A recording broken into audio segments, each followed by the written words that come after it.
Jadula Srinivas Goud BC సంక్షేమ సంఘం జాతీయ అధ్యక్షుడు ఈరోజు తెలంగాణలో ప్రసిద్ధిగాంచినటువంటి బహుజనుల వీర నారీమణులు సమ్మక్క సారలమ్మ వనదేవతలను ఈరోజు బీసీ సంఘాల నేతలతో కలిసి వారిని దర్శించుకోవడం జరిగింది. వారికి నిలువెత్తు బంగారం వారికి సమర్పించి ముఖ్యంగా భారతదేశంలో ఉన్నటువంటి ప్రజలందరూ సుఖంగా సంతోషంగా ఉండాలని, పాడి పంటలు, అదేవిధంగా రైతులు, అదేవిధంగా సబ్బండ వృత్తులు చేసేటువంటి వాళ్ళు చల్లగా బతకాలని, ఆయురారోగ్యాలతో నిండు నూరేళ్లు జీవించాలని చెప్పి మా అమ్మవార్లను కోరుకోవడం జరిగింది.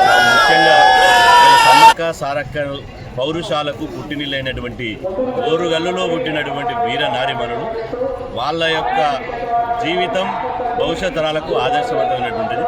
కాకతీయ రాజుల మీద తమ ప్రాంత విముక్తి కోసం, అణగారిన వర్గాల జాతి కోసం, ఆదివాసుల విముక్తి కోసం పోరాడినటువంటి వీరనారులు. వారికి మరణం లేదు. వారు ఈ భూగోళం ఉన్నంత వరకు, సూర్యచంద్రంత వరకు వాళ్ళు జీవించే ఉంటారు.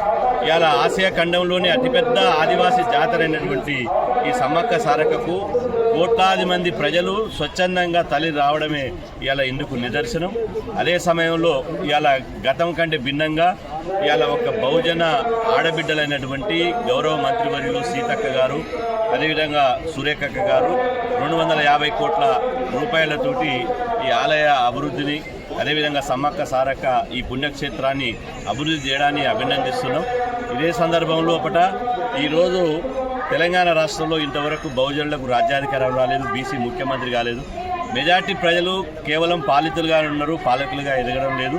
కాబట్టి మెజార్టీ ప్రజలకు రాజ్యాధికారం రావాలి, బీసీలే ముఖ్యమంత్రులు కావాలి, బీసీలకు రాజకీయ అధికారం రావాలి, పాలించే కాడ బహుజన బిడ్డలు ఉండాలని చెప్పి ఆ తల్లులను కోరుకోవడం జరిగింది. కంటే నేను ఇంతకుముందే చెప్పాను, ఏ ఇబ్బంది లేకుండా ఎక్కడెక్కడి నుంచో సుదూర ప్రాంతాల నుంచి, ఒక్క తెలంగాణ ఆంధ్రప్రదేశ్ నుంచే కాదు, ఛత్తీస్గఢ్, మహారాష్ట్ర, హర్యానా, చాలా రాష్ట్రాలకు వెళ్ళి ఇవాళ కోట్లాది మంది ప్రజలు వస్తున్నారు. వాళ్లకు తగ్గట్టు ఇవాళ ఏర్పాట్లు, క్యూ లైన్లే కానీ, దర్శన ఏర్పాట్లే కానీ, వాటర్ ఫెసిలిటీసే కానీ, బాత్రూమ్లే కానీ, తర్వాత రోడ్డు సౌకర్యమే కానీ, పార్కింగ్ సమస్య కానీ, అదేవిధంగా అడ్మినిస్ట్రేషన్ సమస్య కానీ, అన్నింటిలో వైద్యం కానీ, అన్నింటిలో బ్రహ్మాండంగా ఏర్పాటు చేశారు. ఒక ఆడబిడ్డ నిజాయితీ కలిగినటువంటి ఒక మంత్రివర్యులు సీతక్క గారు ఉన్నారు కాబట్టి ఇది సాధ్యమైంది.